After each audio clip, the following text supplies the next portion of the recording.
In this video help, I'm going to be covering the map library online for the iPad.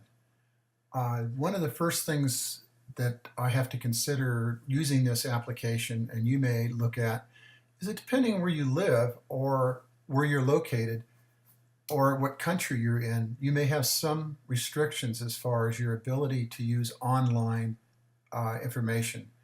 There is also an offline version of this particular screen where you can take offline screen snaps and put them into the offline in case you lose your GPS or lose your uh, iPhone 3G or 4G connection, where you do not have the ability to actually see live information.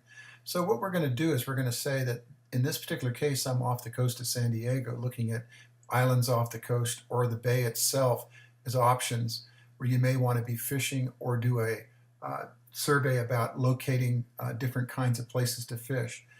If you have the lat and longitude of the location where you're going on board your craft, you probably can get to it without any problem at all. But there's some additional things that you may want to do.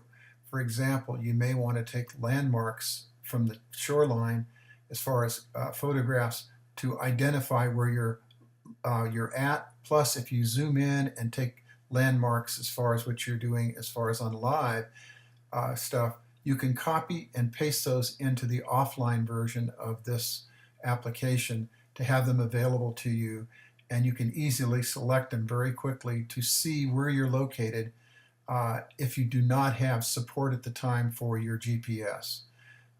It could be, in some cases, an emergency situation where you lose some, say for example, I hate to think this, but if you had a fire on board, your GPS would be down and the only thing you may have is your iPad or iPhone to get bearing of where you're at, to report where you're at if you're disabled. You can additionally take photographs while you're at sea or on a lake and use them as landmarks and add them to the offline portion of this app.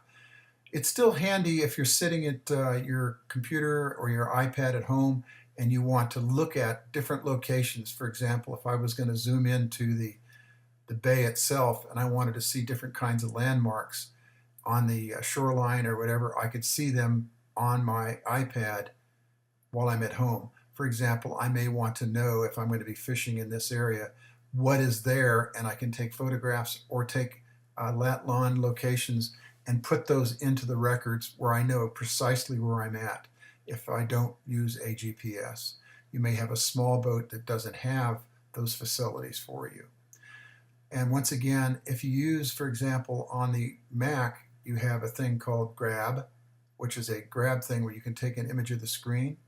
You can also use the actual iPad screen if you're zoomed into the location where you want to be. For example, if I use a very close up one where I'm in the bay and I want to say I want to be around this location, I can zoom in and then I can use the round button and the power button to snap a picture of the screen. That way I get an image of the actual screen that I can put into the offline version. You can also come over and use the satellite view to bring in a closer view where you're actually looking at features and things about the shoreline that you may not have available on your GPS that would be very important, as far as, is there a sandbar where I want to fish in the shallow by a sandbar and here's another one?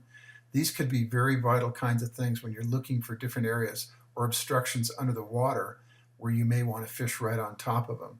And maybe this is a new area for you, so you could bring your iPad and take those before you leave home, take these pictures and put them in the offline version so you can pop between those different screens. And as you obviously could figure out, if you zoom in, you're going to get more definition when it finally comes up here. When I'm recording, it's a little slower on the recording to zoom in and get the resolution that I want.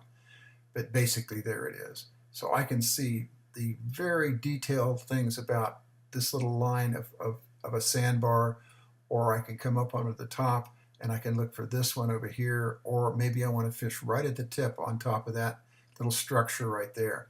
So these can be very helpful when you're out fishing and you just want to pop through and look at certain things that might be features that you're looking for. Even though your depth finder may show certain things, you may want to find more detail even yet on a color photograph. So as this application has those abilities, you could use them, or they could be an option that you don't use and eventually may find a use for. If you have any questions or need help, you can always contact me on the support site for this application. Thank you.